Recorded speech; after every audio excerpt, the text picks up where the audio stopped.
So hi everyone, hope you are all fine. In the previous lecture we have discussed about the two variable K-map and the possible combination. So today we will discuss about the example for the two variable K-map.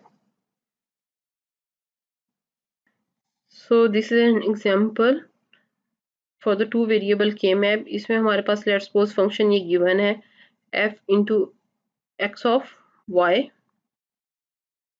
Clear? हमारे पास sum of min term में equation थी वो इस तरह से थी x into Y complement plus X Y. It's mean ये वाली कौन सी, अगर लेट्स सपोज ये नहीं गिवन, ये हमने खुद से बनाना होगा. क्लियर? हमारे पास सिर्फ ये गिवन है तो फर्स्ट हम देखेंगे कि कौन सी. पहले तो हम के मैप बना लेंगे, जो कि के मैप का स्ट्रक्चर जो है वो टू वेरिएबल के लिए सेम रहेगा. के मैप का स्ट्रक्चर बना लिए, फिर हम देखेंगे कौन सी मिन टर्म की बात की हुई है. ये कौन सी मिन टर्म है 1 0 विच इज इक्वल टू 2, और ये वाली मिन टर्म कौन सी है 1 1 which is equal to 3. Clear? It's mean के min term 2 plus min term 3. तो हम क्या करेंगे कि के मैप बनाएंगे. के मैप में हम इस तरह से एंट्रीज डाल देंगे, इसे कहेंगे m0 m1 m2 and m3. तो m2 और m3 पे हम 1 1 डाल देंगे, दोनों पे 1 1 डाल दिए. उसके बाद हम रेक्टेंगल बनाएंगे. क्लियर? और वही 3 रूल फॉलो करते हुए कि size of rectangle should be in power of 2, there should be at least one term unique in each rectangle. और थर्ड क्या था कि maximum number of cells जो हैं, ये maximum number of ones जो हैं should be covered in each rectangle. तो इसमें हमारे पास ये रेक्टेंगल बनेगा और इसमें जो कॉमन टर्म है, देखें कॉमन टर्म सिर्फ x होगी. ये वाली और ये वाली दोनों आपस में कैंसिल हो जाएंगी. अगर इसमें बुलियन आइडेंटिटीज भी यूज करेंगे तो यहाँ x कॉमन लेंगे into y complement plus y, and as we know that y plus y complement which is equal to 1. So let's suppose हमारे पास ट्रुथ टेबल ये वाला गिवन है. इसको यूज करके हमने क्या करना है, अब हमारे पास वेरिएबल नेम जो है वो a और b की फॉर्म में आ गए. क्लियर? वेरिएबल नेम जो होता है वो कोई भी हो सकता है, a b x y या कुछ भी. तो हमारे पास let's suppose f is equal to, या इस फॉर्म में गिवन होगा या ट्रुथ टेबल की फॉर्म में गिवन होगा. अगर ट्रुथ टेबल की फॉर्म में गिवन है तो आप सम ऑफ मिन टर्म की फॉर्म में ये इक्वेशन लिख सकते हैं कि फर्स्ट मिन टर्म, जहाँ सम ऑफ मिन टर्म की फॉर्म में क्या कैसे इक्वेशन लिखते हैं कि जहाँ पे भी 1 होता है उन मिन टर्म्स का हम सम कर लेते हैं. इसका और इसका हम सम कर लेंगे. हमने ये इक्वेशन लिख ली सम ऑफ मिन टर्म की फॉर्म में. क्लियर? हमारे पास सम ऑफ मिन टर्म की फॉर्म में जो इक्वेशन आई है उसको हम अब के मैप का इस तरह से स्ट्रक्चर बनाएंगे, उसमें पुट करेंगे और उसके बाद उसको सिंप्लीफाई करेंगे. अब इसमें फर्स्ट हम क्या रखेंगे, A complement A B complement B.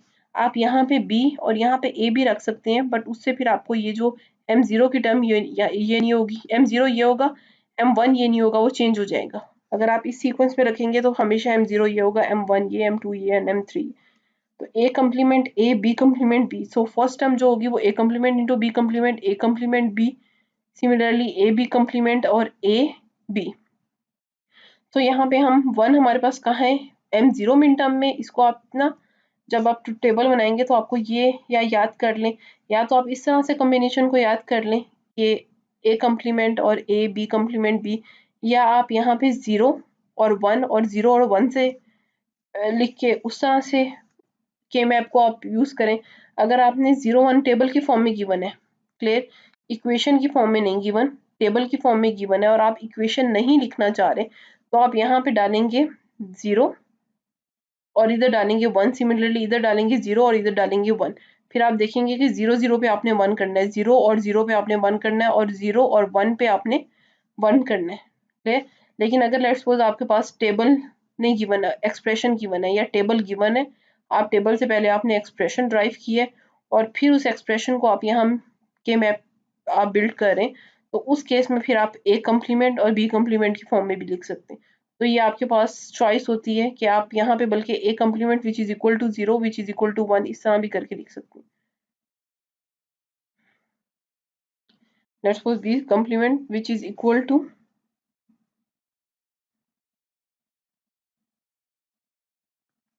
0. आप दोनों नोटेशन जो है वो एट अ टाइम लिख सकते हैं. B complement which is equal to 0, B is equal to 0. So इससे ये होगा कि जब आप इस तरह से प्रैक्टिस करेंगे तो इसमें फिर अगर टेबल की फॉर्म में होगा तो भी आप इजीली पुट कर सकेंगे, वेरिएबल की फॉर्म में होगा तो भी आप इजीली पुट कर सकेंगे.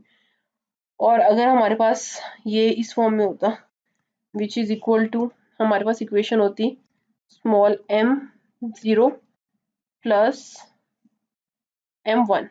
क्लियर? इक्वेशन को हम अगर इस फॉर्म में लिखते तो फिर यहाँ पे आपको ये पता होना चाहिए ये m0 की वैल्यू है, ये m1 की, m2 की, m3 की, या फिर आप m0 और m1 को पहले इसमें कन्वर्ट करते और फिर वेरिएबल की फॉर्म में पुट करते। तो ये आपके पास ऑप्शन है। क्लियर? इसमें जब हम 1 1 करेंगे तो हमारे पास एक ही रेक्टेंगल बनेगा। अगर हम इस 1 का अलग और इस 1 का अलग रेक्टेंगल बनाएंगे तो आपके पास आंसर जो होगा वो सिंप्लीफाइड फॉर्म में नहीं होगा। क्लियर? तो मैक्सिमम नंबर ऑफ 1 एडजेसेंट 1 जितने भी होंगे वो मैक्सिमम कवर करने। तो इन दोनों 1 का एक आपने रेक्टेंगल बनाया, कॉमन टर्म क्या है, ए कम्प्लीमेंट, तो आपके पास आंसर क्या आएगा, F is equal to A complement. Clear? और अगर आप बुलियन आइडेंटिटीज को यूज करके करेंगे तो ए कम्प्लीमेंट यहाँ से आप कॉमन लेंगे तो आपके पास क्या आएगा, B complement plus B, as we know that B complement plus B which is equal to 1, so same answer.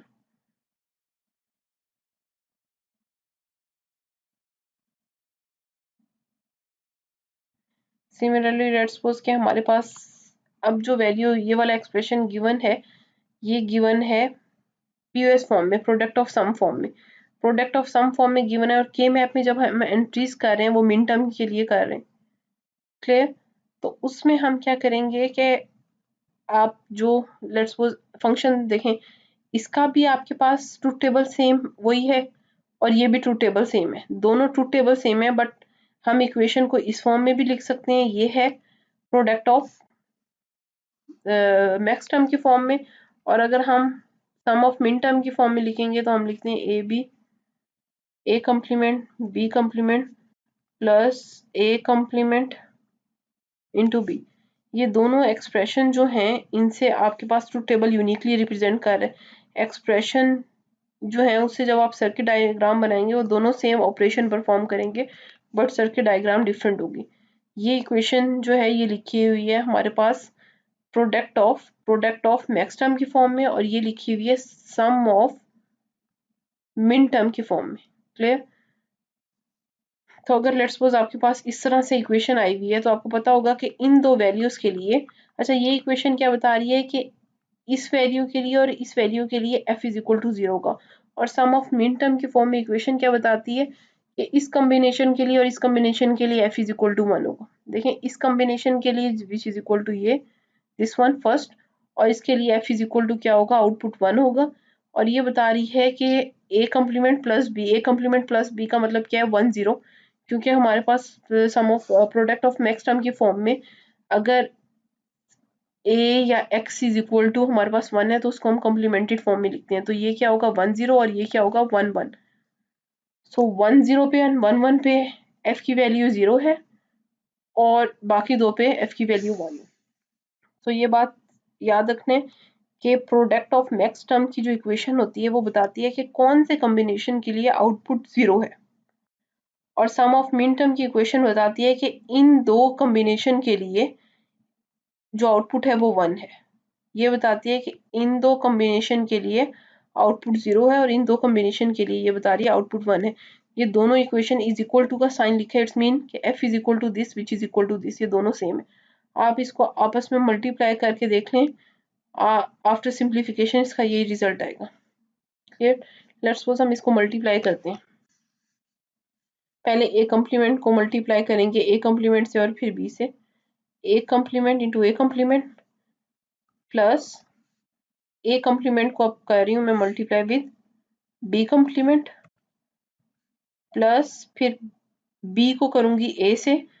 सो अगर मैं ए कम्प्लीमेंट पहले लिख दूं कमोटेटिव ब्लॉक है अकॉर्डिंगली तो उससे वर्क नहीं पड़ेगा, प्लस फिर मैं बी को मल्टीप्लाई कर रही हूँ बी कम्प्लीमेंट से, b into B complement, as we know that b into B complement which is equal to 0, ये बुलियन अलजेब्रा का रूल है, b into B complement which is equal to 0 and a complement which is equal to a complement, क्योंकि हमारे पास a into a rule था कि हमारे पास a dot a which is equal to a। Clear? So या हम कहें a complement dot a complement which is equal to a complement, या a b dot AB which is equal to AB। Clear,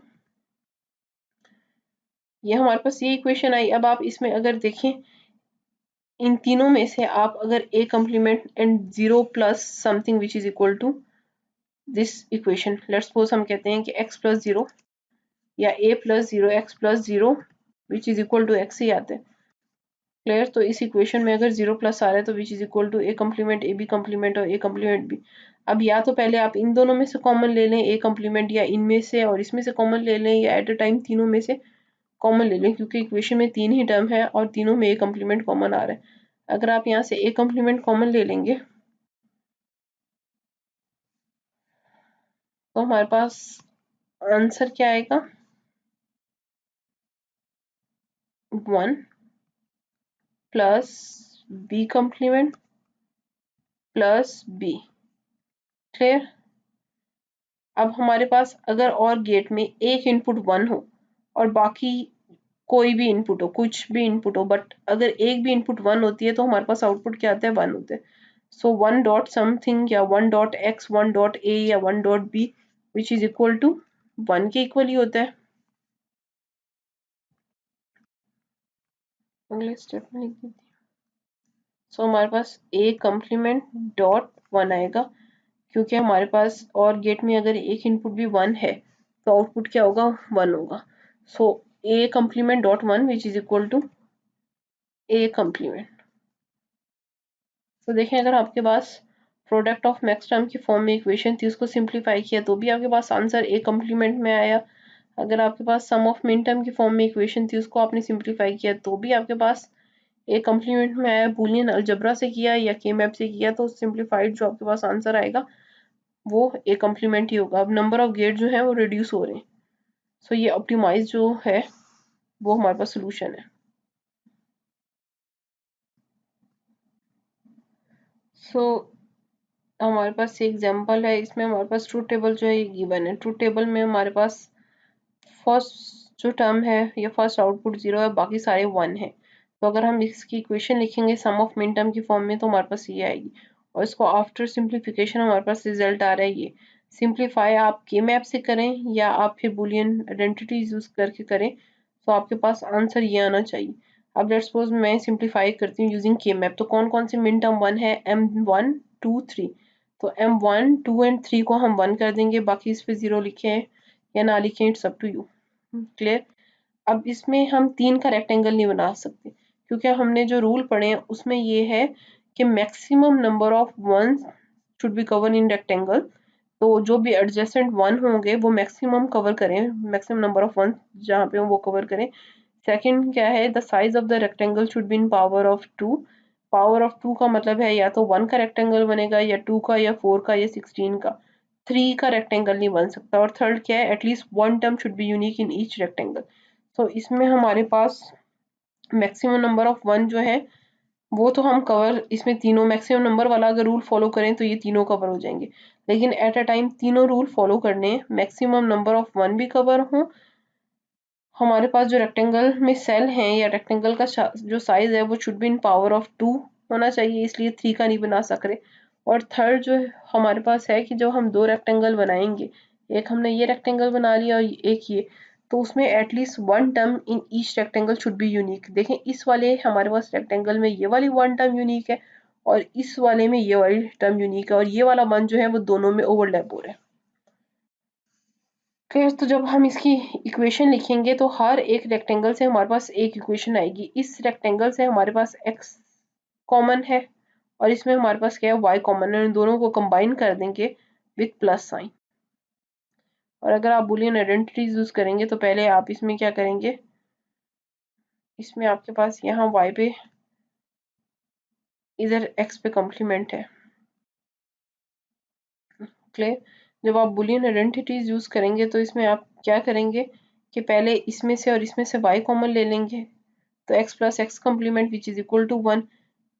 clear, फिर आपके पास distributed law use कर लेंगे। आपके पास इसमें से आप y जब कॉमन लेंगे तो आपके पास ये वाली इक्वेशन आएगी, यहाँ से y रिमूव कर दें। क्लियर, तो x complement plus x which is equal to 1, तो ये भी कैंसिल हो जाएगा। अब इस पे आप देखें फर्दर कॉमन नहीं ले सकते, तो आप इस पे डिस्ट्रीब्यूटेड लॉ लगाएंगे, उसमें क्या होगा y plus x and y plus y complement and y plus y complement which is equal to 1, so y plus x रह जाएगा आपके पास। क्लियर, ये कॉम्प्लीमेंट यहाँ नहीं है। डिस्ट्रीब्यूटेड लॉ इसमें कैसे लगेगा, सपोज मैंने करना चाह रही हूँ, उसमें आएगा कि हमारे पास y प्लस x इंटू, आप इंटू को पैरेंथेसिस से भी रिप्रेजेंट कर सकते हैं या एंड गेट से रिप्रेजेंट कर सकते हैं, into y plus x into y plus y complement, and as we know that y plus y complement which is equal to 1 and 1 dot x plus y which is equal to x plus y, तो हमारे पास Boolean identity से भी वही answer आ रहा है और के map से भी वही आ रहा है। सो ये 2 वेरिएबल के लिए जो के मैप है वो तो आपको अच्छी तरह समझ आ जाना चाहिए।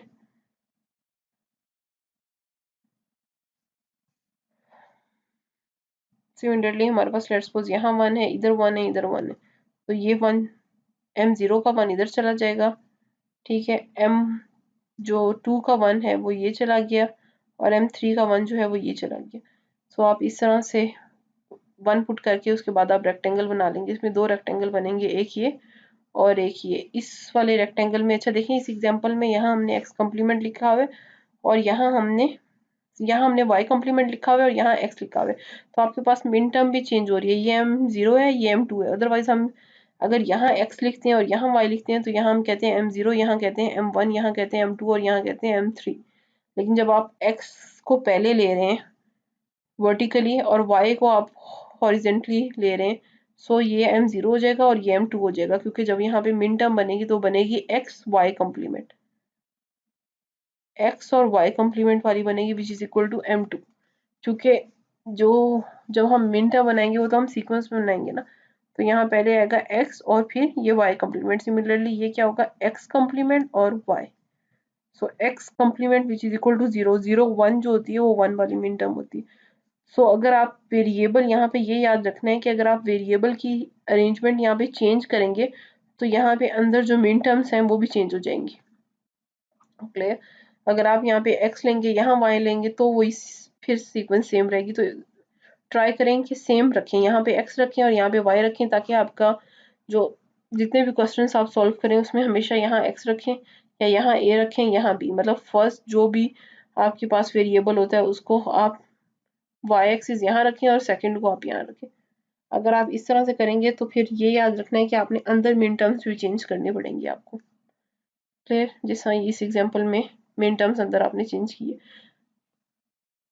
सो जब आप 2 वेरिएबल का बनाएंगे तो उसमें आप फिर यहाँ पे जब भी बनाने लगे तो आप इस तरह से जो स्ट्रक्चर बनाएंगे उसमें यहाँ पे x complement into X, Y complement into Y, यहाँ पे which is equal to 0 which is equal to 1 और अंदर मिन टर्म भी लिख दें। उससे ये होगा कि इक्वेशन चाहे आपके पास सम ऑफ मिन टर्म की फॉर्म में हो, के मैप की फॉर्म में हो या m0 m1 की फॉर्म में हो, तो आप के मैप में इजीली पुट कर सकेंगे।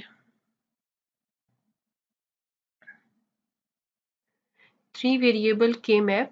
So a 3 variable K map has 8 cells. The cell can be organized in 2 rows and 4 columns. So the leftmost variable 0 and 1 represent the value of variable x and the top row represent the value of variable yz. So this is the value of the variable x. So x की value 0 या 1 हो सकती है, तो हमने यहाँ पे x की वैल्यू लिखी हुई है।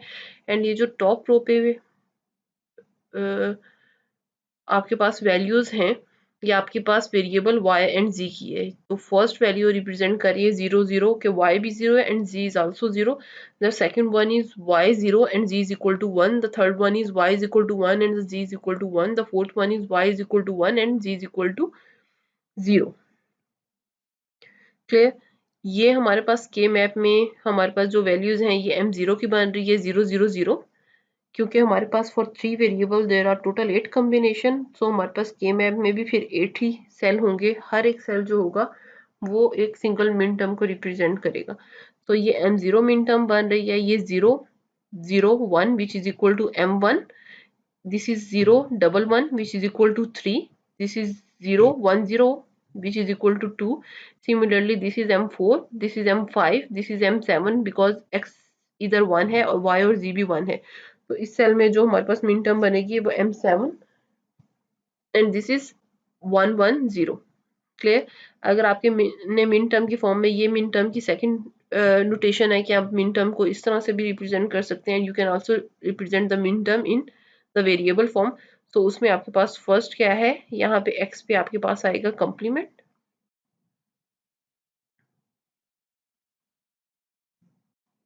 क्लियर? सो फर्स्ट हमारे पास x की वैल्यू जो है यहाँ पे 0 है, so x complement y complement z complement, यहाँ पे y पे भी आपके पास कॉम्प्लीमेंट आएगा एंड z पे भी कॉम्प्लीमेंट आएगा। सिमिलरली हमारे पास यहाँ पे जो होगा वो क्या होगा, y पे कॉम्प्लीमेंट होगा, इधर हमारे पास दोनों पे नहीं है और इधर हमारे पास क्या होगा, z पे कॉम्प्लीमेंट होगा।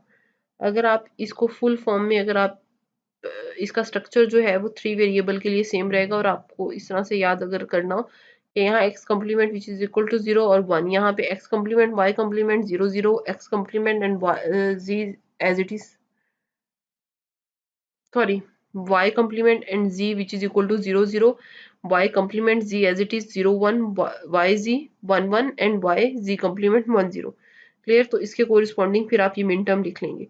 लेट्स सपोज इसकी देखते हैं कि x सिंपल y पे कॉम्प्लीमेंट, क्योंकि y 0 है और z भी एज इट इज, तो हमारे पास ये कौन सी मिन टर्म बन रही है, 1 0 1 which is equal to m5।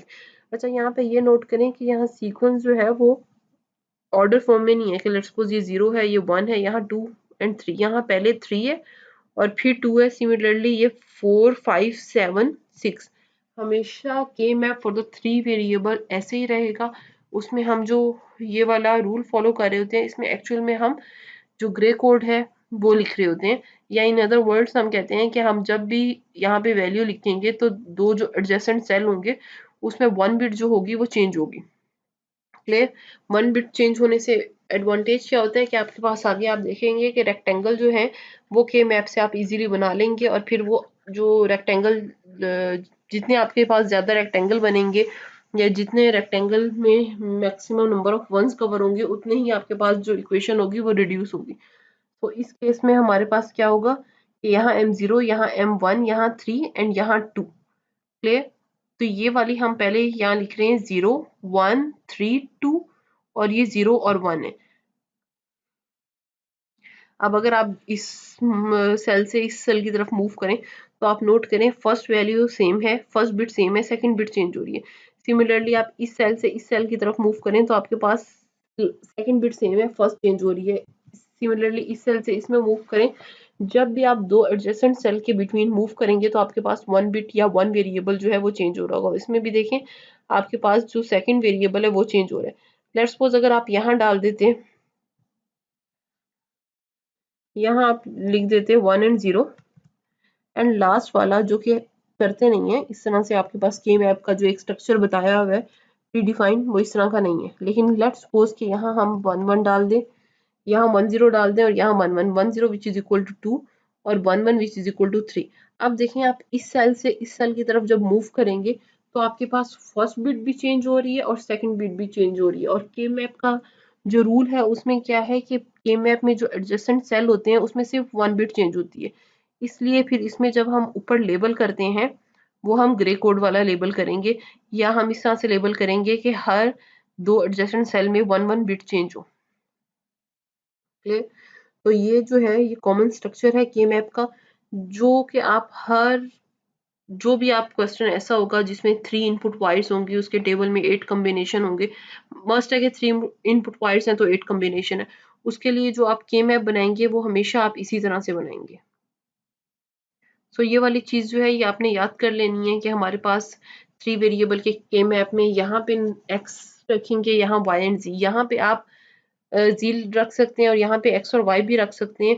लेकिन फिर उससे जो मिन टर्म्स हैं वो चेंज हो जाएंगी और फिर उससे आपको जो सिंप्लीफाई करेंगे वो भी उसके अकॉर्डिंगली करेंगे। सिमिलरली हमारे पास की मैप ये रो फॉर्म भी है, कॉलम फॉर्म में भी होता है, जो कि आप नेक्स्ट लेक्चर में मैं कॉलम फॉर्म में आपको दिखाऊंगी कि हमारे पास फॉर 3 वेरिएबल के मैप जो होता है वो रो फॉर्म में भी होता है और कॉलम फॉर्म में भी होता है। इन कॉलम फॉर्म में जब 3 वेरिएबल के मैप में होगा उसमें नंबर ऑफ रोज जो होंगी वो 4 होंगी एंड नंबर ऑफ कॉलम्स 2 होंगे। इसमें नंबर ऑफ रोज 2 है एंड नंबर ऑफ कॉलम जो है वो 4 है।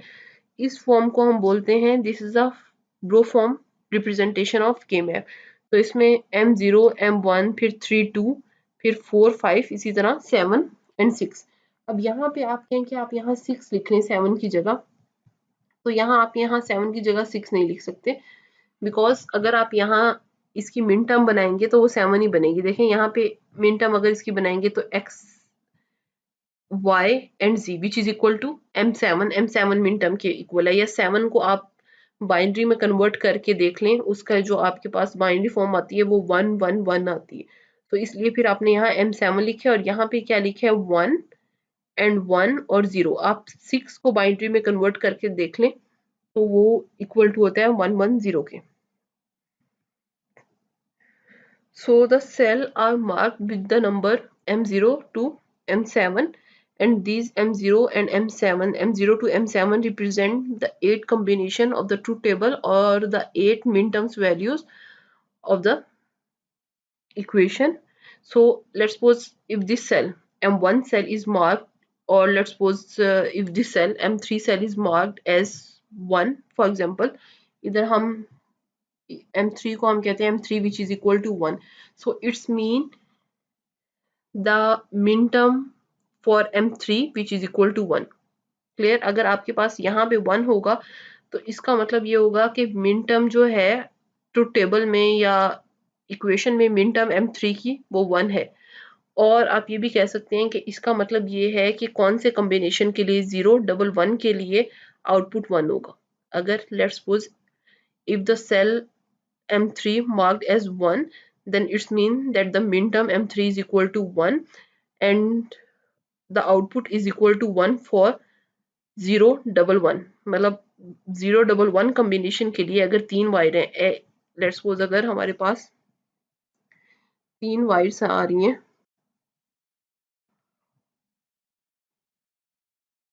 लेट्स सपोज हमारे पास 3 वायर हैं 1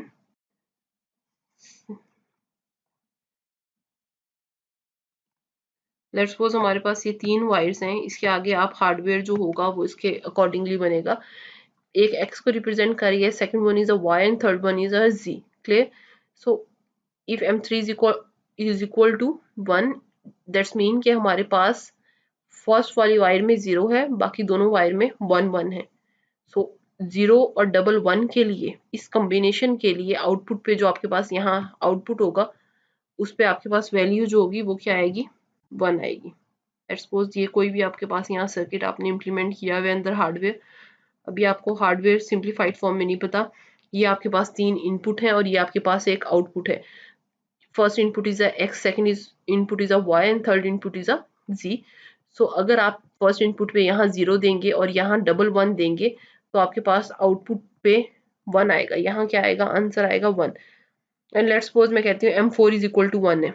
इसका क्या मतलब होगा कि 1 0 0। अगर आप फर्स्ट वाली पे 1 और दो बाकी इनपुट पे 0 0 देंगे तब आपके पास जो आउटपुट पे आंसर है वो 1 आएगा।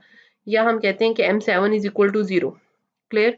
अगर मैं कहती हूँ कि if the min term M7 is marked as 0 so it's mean कि आपके पास तीनों अगर 1 1 होंगी तो आउटपुट पे क्या आएगा? 0 आएगा। सो हमारे पास एक्चुअल में जो मिन टर्म के कोरिस्पॉन्डिंग 1 या 0 की वैल्यू होती है वो आउटपुट को रिप्रेजेंट कर रही होती है कि इस मिन टर्म में आउटपुट की वैल्यू 1 है and for this min term the output of the truth table, yeah, the output of the circuit is equal to 0। So we will continue the 3 variable k map in our next video lecture and we also solve some example for the 3 variable k map in our next video। Thanks, this is our last slide of this lecture।